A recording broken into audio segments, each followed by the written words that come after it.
আচ্ছা, আপনি কি ভাবছেন যে প্রপার্টিতে ইনভেস্ট করবেন না মিউচুয়াল ফান্ডে ইনভেস্ট করবেন? তো কি করলে ঠিক হবে? তো দেখুন, বিগত 20 বছরেরও বেশি সময়ে ইকুইটি মিউচুয়াল ফান্ড প্রায় 20%-এর ওপর বেশি রিটার্ন দিয়েছে। আবার একইভাবে অনেক প্রপার্টিও অনেক ভালো রিটার্ন দিয়েছে। এবার রিটার্ন বেশি দেওয়ার তিনটে কারণের কথা আমি বলছি, একবার ভেবে দেখুন।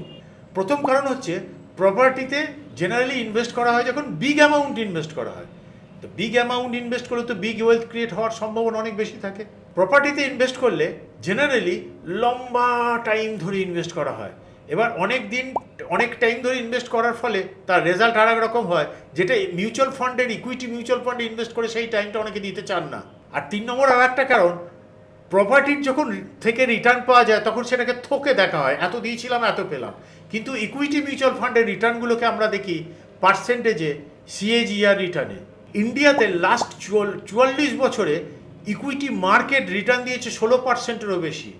এবার আপনি কিভাবে এই ইকুইটি মিউচুয়াল ফান্ড থেকে রিটার্ন বেশি পাবেন, এই নিয়ে যদি জানতে চান, তাহলে আমাদের এই যে কন্ট্যাক্ট নাম্বার এবং ইমেল আইডি রয়েছে, এতে আপনি আপনার কন্ট্যাক্ট করে নিন আমাদের এক্সপিরিয়েন্স ট্রেন্ড ওয়েলথ কোচদের। আপনি সমস্ত উত্তর পেয়ে যাবেন।